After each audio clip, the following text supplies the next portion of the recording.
Le 10h midi, Sud Radio Média, Valérie Expert, Gilles Gansman. Bonjour Gilles. Bonjour Valérie. Bonjour à notre invité. Vous avez entendu dans vos débats par les médias. Oui, si, c'était médias et politique. Notre invité aujourd'hui, Harry Roselmack. Bonjour. On est ravis de vous recevoir. Bonjour Gilles. 7 à 8 tous les dimanches. Ça commence maintenant à 17h10. Avant c'était 19h20. Oui, c'est 5 à 8 voilà, en fait. C'est 5 à 8. Ça aurait pu être 5 à 7, 5 à 8. On a évité ça. Voilà. Et vous venez ce matin, on va vous parler de 7 à 8 évidemment, mais vous êtes le parrain de la chaîne YouTube Press Room. Et c'est la première fois que vous acceptez de parrainer, de donner de parrainer. Donnez votre caution, mais vous avez une mission. À une chaîne comme celle-ci. Alors on va en parler avec vous. C'est la première fois qu'on me le propose en même temps, mais c'était la bonne proposition pour que j'accepte. C'était la bonne proposition. C'est une chaîne qui met en valeur, c'est la chaîne YouTube qui veut donner la parole, mettre en valeur ceux qui enquêtent, ceux qui sont au cœur de l'enquête et des reportages. Ouais, c'est évidemment une super chaîne. Sinon, j'aurais pas accepté de la parrainer, mais parce qu'elle rend service à notre métier. Aujourd'hui, il y a une espèce de flou qui s'est mis autour de la perception du métier de journaliste, et d'ailleurs c'est de plus en plus compliqué de faire certaines enquêtes, y compris pas très loin à l'étranger, pas dans des pays dangereux. En France, c'est de plus en plus compliqué parce qu'on est mal reçu, parce qu'on est mal perçu. Et l'idée selon laquelle le journaliste est quelqu'un qui défend une opinion ou qui a une opinion qu'il va partager, je pense qu'elle résulte d'une mauvaise perception de ce qu'est notre métier de base, et de rappeler que le journalisme, c'est à la base aller chercher l'info sur le terrain, avoir une éthique et des méthodes pour ne pas la déformer, pour la partager sans la déformer, rappeler ça et rappeler que c'est un engagement, que l'info c'est pas facile, que l'info ça peut être compliqué, ça peut parfois même être dangereux pour son intégrité physique, pour sa vie. Rappeler ça, je pense que c'est très utile à la perception qu'ont les gens du métier de journaliste. On pense à Liseron Boudoul, qui est venu quelquefois, qui est grand reporter à TF1. Et c'est vrai que le reportage, l'enquête, pas forcément en Afghanistan, mais même l'enquête en France, c'est l'engagement, c'est l'abnégation de ces personnalités. Donc on va... Vous êtes toujours fier d'être journaliste ? Moi, je suis toujours fier d'être journaliste, très fier d'être journaliste. Et moi, je me suis toujours vu, y compris en tant que présentateur, ce qui est quand même ce que je fais de plus dans le journalisme, comme étant au service quand même du reportage. Et c'est ce que je fais à 7 à 8 en vérité. La valeur de 7 à 8, elle tient pas dans ma figure. Bon, je suis content d'être là, mais le plus important, ce sont les reportages. Et cette connexion à la réalité, cette connexion au réel, sans que ce soit un réel qui soit perçu par une grille de lecture, des opinions politiques ou des opinions sur la société, etc. C'est quelque chose qui est important. Quel est votre rôle à 7 à 8 ? Bon, on vous voit devant, mais derrière, vous êtes aussi en coulisses à regarder les reportages, à décider des sujets ? Alors, à décider des sujets, non. Je l'ai plus été par le passé que je le suis aujourd'hui, parce que mon statut a un petit peu évolué. Je fais beaucoup d'autres choses. J'ai une société de production, j'écris des livres, etc. Mais moi, mon rôle, tout simplement, c'est effectivement d'aller au contact des reporters et de leurs sujets pour savoir ce qu'il y a dedans et pour écrire mon lancement. C'est un rôle de dernier visionnage aussi avant diffusion, quand les sujets sont prêts. Et puis ensuite, c'est effectivement écrire mes lancements et les enregistrer. Et pourquoi il n'y aurait pas le reportage d'Harry Roselmack une fois par mois ? Dans 7 à 8. Vous aviez été d'ailleurs. Déjà, il faudra en parler à Emmanuel Champ. Mais ce que la personnalisation de ce rendez-vous, c'est pas le. Oui, mais vous l'aviez fait en immersion. Y compris le portrait. Voilà, moi en immersion, je l'ai fait ça et j'ai adoré le faire. Ouais. Mais y compris le portrait, vous voyez, Audrey, on la voit pas, ou que très rarement. Le principe de 7 à 8, c'est de mettre en avant les personnages que l'on suit ou que l'on interviewe, et l'information est en avant. C'est très peu personnel, mais ça nous est arrivé sur la crise des Gilets jaunes, par exemple, ou sur la crise agricole récemment, quand il y a de grandes crises. Eh bien là, j'incarne davantage le magazine et je vais un peu comme je le faisais dans les immersions à la rencontre des acteurs. Alors il y a un auditeur qui sait tout et qui voit tout. Stéphane, il dit: le fils d'Harry fait du beau travail sur Automoto. Est-ce que c'est une future lignée de journalistes? Alors il sait presque tout, parce que Lenny, c'est mon neveu, c'est le fils de mon petit frère. Mais effectivement, on est très fiers de ça. Et ce qui est marrant avec Lenny, c'est que à l'âge de 2 ans, Lenny connaissait les voitures. Il voyait les voitures dans la rue, il disait ça c'est une Renault Scénic, il connaissait les marques de voitures. Il a toujours été passionné de voitures. Et je trouve ça super qu'il fasse ça aujourd'hui. Il fasse le métier. Voilà, donc Stéphane, voilà, petite. On a petite des erreur. auditeurs. Ils sont pointus. Allez, on se retrouve. Non, on se retrouve pas tout de suite. C'est le zapping. C'est le zapping. Non, pas du tout. J'allais dire, on se retrouve après la pub. Mais non, il n'y a pas de pub. Il y a le zapping. Sud Radio Média. L'instant zapping. Si vous aviez été au 20h, en plus j'ai écrit si vous aviez été au 20h, nul doute que vous auriez parlé du plan de Donald Trump pour ramener la paix à Gaza. Alors c'est un plan sur 20 points, dont certains ont été détaillés dans le 20h de France 2. Ça a fait l'ouverture du journal. C'est un président américain satisfait de son plan de paix qui s'adresse à la presse ce matin. Donald Trump insiste, la balle est désormais dans le camp du Hamas, à qui il lance un ultimatum. Nous leur donnons 3 ou 4 jours. Si le Hamas n'accepte pas, ça va mal finir. Le Hamas dit examiner en ce moment les 20 points de ce plan qui doit mettre fin à la guerre. Quel sort pour les 47 otages? Vivants ou décédés, ils doivent être rendus dans les 72 heures suivant son adoption. En échange, Israël s'engage à relâcher près de 2000 prisonniers palestiniens, dont 250 condamnés à perpétuité. Quel retrait pour les forces israéliennes. Toutes les opérations militaires seraient suspendues. Sur cette carte en bleu, la ligne de contrôle actuelle des Israéliens. Ils se retireraient en 3 étapes, selon la Maison-Blanche. Mais ils garderaient le contrôle des frontières de l'enclave. Aucun calendrier pour le moment, c'est un point fragile. C'est compliqué de parler de ce conflit dans 7 à 8 ? Oui, c'est compliqué de parler de ce conflit parce que c'est un conflit éminemment clivant et j'ai d'ailleurs une petite anecdote à ce sujet, c'est que quand je remplaçais Patrick Poivre d'Arvor à l'époque au 20h de TF1 en 2008, il y a eu cette reprise d'Intifada qu'on a traité évidemment, et ce qui était assez marquant, c'est qu'on reçoit toujours beaucoup de courriers. On recevait des courriers à propos de ce conflit. À peu près la moitié nous disant c'est inadmissible, votre traitement est pro-palestinien. Et l'autre moitié, c'est inadmissible, votre traitement est pro-israélien. Ça montre bien que quand vous partagez une info, quand vous donnez une info, elle est perçue par la personne qui la regarde en fonction de sa sensibilité propre, et elle peut avoir une perception diamétralement opposée à celle de son voisin de palier, peut-être, qui a une autre vision. Donc c'est très compliqué de traiter ces sujets, et plus un sujet est clivant, et plus c'est dur de le traiter. Néanmoins, il faut le faire. Et nous, dans 7 à 8, on a fait deux reportages. Le premier peut-être une dizaine de jours après le 7 octobre, et le second sur la famine à Gaza, assez récemment. Voilà, et on le fait, mais c'est très exigeant comme traitement. Il y a eu des réactions forcément quand on parle de famine à Gaza. Oui, bien sûr, il y a des réactions, mais justement, et c'est un peu la philosophie de Press Room, c'est que quand on est sur le factuel, quand on est sur le chaîne de YouTube, quand on est sur le réel, c'est assez peu contestable. C'est-à-dire que personne n'a contesté la réalité de la situation qu'on a montrée, ce qui me permet de parler un petit peu de Ahmed Zbeta, qui est ce reporter palestinien qui a tourné le reportage, parce que comme vous le savez sans doute, il est impossible pour des journalistes occidentaux de rentrer dans la bande de Gaza.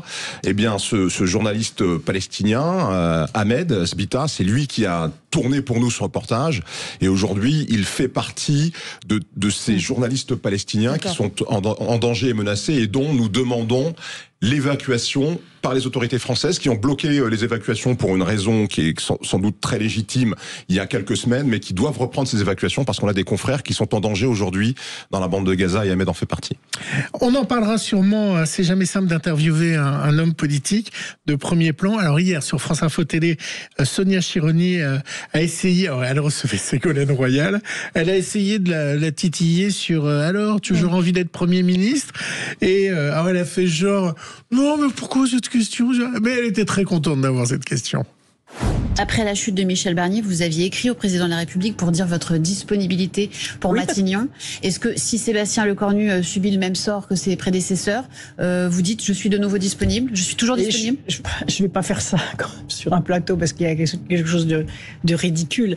Mais ce que je voulais dire, c'est que je ne veux pas qu'on puisse penser que personne n'était candidat pour être à Matignon, parce qu'à un moment, Il communiquait sur, mais de toute façon, personne ne veut venir à Matignon à gauche, etc. Donc, j'ai pas changé d'avis oui, bien sûr, j'ai pas changé d'avis de ce point de vue-là. Vous êtes disponible? Non, mais je vais pas faire de déclaration comme ça parce que c'est grotesque. D'aller dire, avoir une dépêche à AFP, Ségolène Royal se dit, c'est grotesque. Je veux dire, la situation est tellement tendue, tellement difficile que c'est pas opportun de faire une déclaration comme celle-ci. Mais merci de me poser la question. Je vous la pose. J'ai vu que c'est vous-même qui aviez dit, j'ai écrit à Emmanuel Macron. Absolument.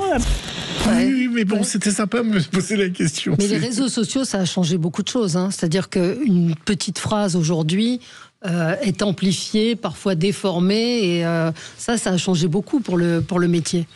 Oui, ça a changé beaucoup de choses. Après, le fait que les gens puissent être proactifs dans la vie, que ce soit intellectuelle, médiatique, etc. du pays. Moi, je suis pas contre, évidemment, mais il faut être beaucoup plus prudent, du coup, parce que, comme je le disais tout à l'heure, les grilles de lecture sont très différentes d'une personne à l'autre, et du coup, si on ne sait plus ce qui est vrai. D'ailleurs, on en parlait un petit peu avant d'entrer dans ce studio. La notion de vérité, elle est aujourd'hui très très compliquée à établir. Et si on ne s'arrime pas aux faits et aux déclarations précises, ça devient... on n'arrive plus à s'en sortir. 7-8 a un grand succès depuis, évidemment, son démarrage, mais c'est aussi sa dernière 15 minutes d'interview. Alors, évidemment, ça a été lancé par Thierry de Mézières.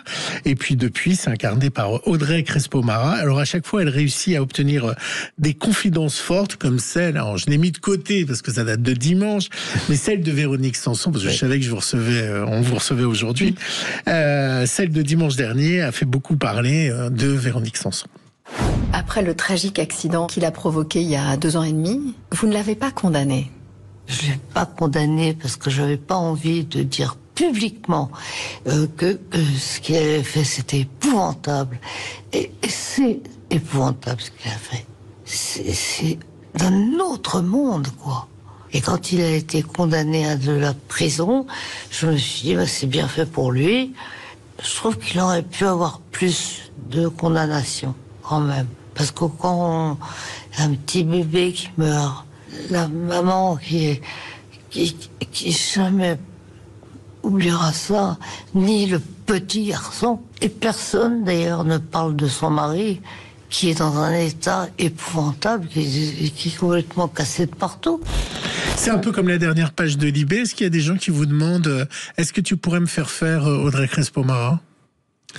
Ah bah oui, le portrait de la semaine, ça fait partie de l'ADN, et c'est un ADN fort de 7-8, donc il y a pas mal de candidats.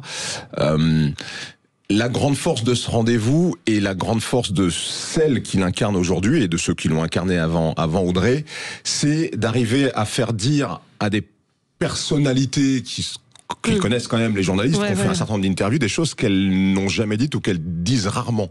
Véronique Sanson, c'est une grande personnalité, mais c'est aussi une personnalité forte. Et quand elle ne veut pas parler, quand elle se braque, y compris sur un plateau, vous n'obtenez rien du tout. Et d'obtenir de Véronique Sanson qu'elle commente ce fait d'actualité, alors sur lequel elle ne s'était jamais exprimée. Sur lequel elle ne s'était jamais exprimée. Et bon, elle est très proche, effectivement, de Pierre Palmade. Eh bien, c'est quand même assez incroyable d'avoir pu la faire parler, l'amener à parler de ça. Juste rapidement, on n'en voit que 6-7 minutes. Elle dure combien dans la totalité? Est-ce que c'est une interview de 30 minutes et on en extrait les meilleurs moments forts, ou c'est fait en temps réel? Non, c'est pas fait en temps réel. Il y a un montage, évidemment. La durée de l'interview, elle est très variable. C'est Audrey qui pourrait vous le dire plus précisément que moi, mais je pense que c'est effectivement plusieurs dizaines de minutes de rush d'interview dont on extrait une partie. Hier a été annoncée une tournée incroyable. Je ne sais pas si vous le connaissez, Valérie, mais c'est une grande star. Orelsan, ça vous parle? Oui. Bon. Avec un point d'orgue, 10 dates à l'accord de l'Arena Bercy. C'est un peu comme Dorothée qui arrive à faire 10-15 dates à Bercy. Il va faire 10 dates à Bercy. Une grande tournée, un nouvel album, des tournées des édits dans la foulée. Orelsan, je vous ai mis un titre nostalgique. Vous savez, quand il parle de son enfance. À 5 ans, je voulais juste en avoir 7. À 7 ans, j'étais pressé de voir le reste. Très populaire, Orelsan. On se retrouve dans un instant avec Harry Roselmack pour parler de Press Room. Vous êtes le parrain de cette chaîne YouTube qui met en avant les grands reporters, qui donne la parole à ceux qui révèlent, qui prennent des risques pour nous informer. À tout de suite. Sud Radio Média, l'invité du jour. L'invité du jour, c'est Harry Roselmack, tous les dimanches, 17h10 pour 7 à 8. Et vous êtes le parrain de la chaîne YouTube Press Room.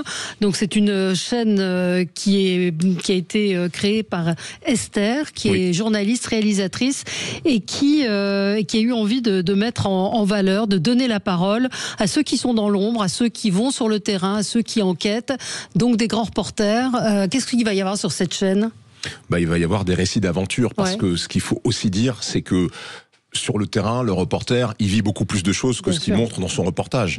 Et parfois, la façon dont on obtient l'information, elle est encore plus incroyable que l'information elle-même, qui a toute la valeur évidemment, mais quand moi j'ai pas fait beaucoup de grands reportages, mais quand en tant que reporter on rentre à la maison, ce qu'on raconte à nos familles, et c'est d'ailleurs comme ça qu'est né Press Room, c'est que Esther, racontant à ses proches ce qu'elle vivait dans les coulisses de ses reportages, je crois que c'est son beau-fils qui lui a dit, mais tu devrais en parler, tu devrais faire des interviews, et c'est là qu'elle a eu l'idée d'interviewer elle-même d'autres grands reporters. Et en vérité, ce qu'on entend là, c'est à quel point obtenir l'information, c'est pas une évidence. On a tendance à croire aujourd'hui que l'info c'est facile parce que l'info elle est partout, parce que sur tous les vlogs, les blogs, etc., on a des gens qui donnent l'impression de faire de l'info, alors qu'ils vont pas vraiment la chercher. À la base, l'information c'est compliqué, c'est un engagement, et c'est ce que rappelle cette chaîne. Et votre rôle à vous, vous êtes le parrain, vous allez y participer ? Alors oui, je suis parrain. Quand Esther m'a proposé, j'ai tout de suite accepté, j'ai été très flatté, et effectivement, je fais un des épisodes dans lequel je raconte ce qui, moi, me laissera le plus de souvenirs à la fin de ma carrière, c'est ce que j'ai vécu dans les immersions que je faisais à l'époque, où j'allais à la rencontre de gens.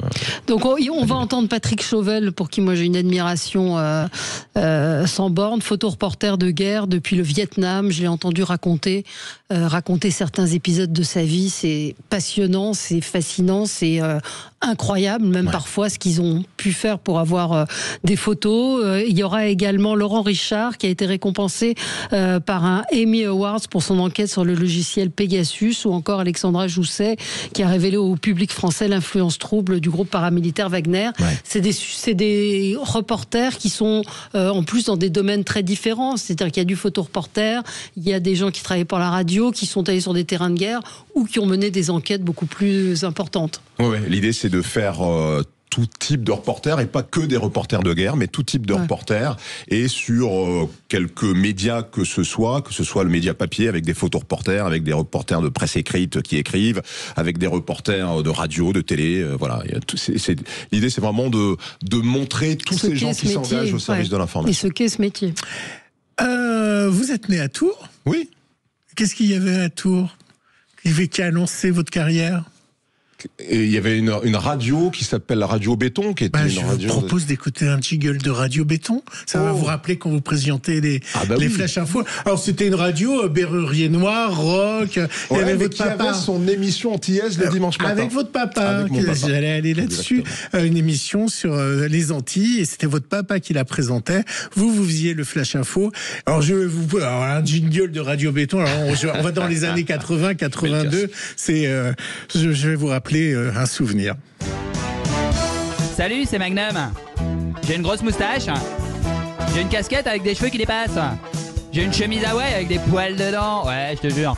Ouais, j'ai une plage privée. Je fais des tours d'hélicoptère avec des meufs à poil tous les jours. Et puis dans ma Ferrari, j'écoute Radio Béton. Elle est pas belle la vie. Mais c'est pas Harry ça. Radio Béton. Non, je ne connaissais pas la voix. Oui, vous avez gâché le jingle Radio Béton. Mais vous vouliez faire ça depuis tout petit, journaliste ? Oui, c'est l'un des premiers métiers que j'ai voulu faire, enfant. Et donc j'ai commencé à le pratiquer effectivement. À l'époque j'étais lycéen, hein, j'avais pas fait d'études de journalisme, mais je copiais un petit peu ce que j'entendais à la radio et je faisais les flash infos de l'actualité des Antilles dans cette émission qui passait de la musique antillaise. Mais alors comment votre papa s'est retrouvé sur Radio Béton?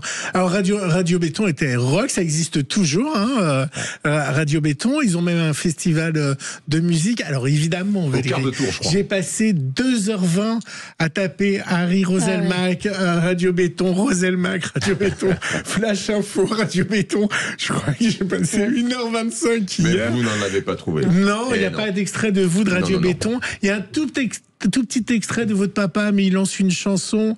Donc, mais c'était très court et j'étais pas sûr que c'était votre papa. Donc, je voulais pas prendre. Il n'était pas seul. Oui, il n'était pas seul. Donc, je voulais pas prendre le risque de diffuser quelqu'un d'autre qui est pas votre papa. Mais oui, j'ai passé un temps monstrueux. Mais on a l'impression que c'est là-bas que vous avez vraiment appris votre métier et l'amour du média. C'est pas là-bas que j'ai appris mon métier. J'ai appris mon métier à l'IUT de journalisme de Tours que j'ai fait après, mais effectivement, ça a été mes premières émotions d'antenne. La première fois que je me suis mis devant un micro pour parler à des gens, c'était à Radio Béton. Et c'est vrai que ce genre de radio libre, mais d'une liberté, j'ai envie de dire, bien utilisée, d'une liberté qui autorisait quelques écarts, mais qui n'avait pas pour but de manipuler des gens ou de leur faire rentrer des choses dans la tête. C'était une liberté un peu joyeuse, un peu bon enfant, potache, comme on a pu l'entendre dans le jingle là, et c'était sympa. Le 20h, ça vous a plu comme expérience? Est-ce que ça vous manque? Est-ce que vous y retourneriez? Alors j'ai adoré présenter le 20h, mais je l'ai arrêté vraiment sans regret, et je n'ai jamais regretté depuis que j'ai pris cette décision de ne plus le faire. D'autres chaînes sont venues vers vous pour vous le proposer? Oui. Lesquelles? Je ne vais pas vous le dire. Il n'y a pas beaucoup de chaînes qui ont des 20h. Il n'y a pas beaucoup de... Mais non, très honnêtement, si la question c'est si j'avais voulu le faire, est-ce que j'aurais pu? Oui. Et si on vous le proposait aujourd'hui, non. Non, plus envie. Donc aujourd'hui, je fais beaucoup d'autres choses. J'écris des bouquins, c'est hyper important pour moi. J'ai une société de production. Vous produisez. Je fais plein de choses. Mais est-ce que vous pensez que l'avenir des médias, des reportages est sur YouTube ou les réseaux sociaux ou les plateformes comme Netflix? Est-ce que vous pensez que la télévision telle qu'on la connaît est en train de disparaître? Mais difficile à dire. Ce qui est sûr, c'est que YouTube, que les plateformes sont aujourd'hui d'autres supports qui permettent de diffuser du journalisme, du reportage, du documentaire surtout. Je pense que le seul média qui aujourd'hui permet encore d'informer en temps réel plein de gens en même temps, ça reste la télé et la radio. Ça reste ça, pour l'instant. Maintenant, de quoi sera fait l'avenir, je sais pas, j'ai pas de boule de cristal, j'ai pas de don là. Formidable idée, en tout cas, Press Room, la chaîne YouTube donc d'Esther, réalisatrice, journaliste, qui donne la parole aux reporters, aux grands reporters, à ceux qui enquêtent, à ceux qui vont sur le terrain. Et c'est toujours passionnant de les écouter raconter leurs histoires, ce qui se passe derrière le reportage brut, en fait. Exactement, et à retrouver pour l'instant sur YouTube. Vous tapez Press Room. Abonnez-vous, c'est important. Cette chaîne, elle a besoin de soutien. Ça démarre. La première vidéo a été mise en ligne il y a moins de 15 jours. On a besoin de soutien parce que c'est aussi, alors non seulement la défense du métier, mais je pense même, sans exagérer, de la transmission, et puis c'est une idée de la démocratie aussi que comporte, une démocratie qui s'attache davantage à la réalité des faits, au réel, qu'aux opinions et qu'aux émotions qui sont aujourd'hui qui prennent peut-être trop de place aujourd'hui. Merci à vous, merci Harry Roselmack d'être venu ce matin sur Sud Radio, et puis on vous retrouve dimanche prochain évidemment à 17h10 pour 7 à 8. Merci à vous, très bonne journée sur Sud Radio.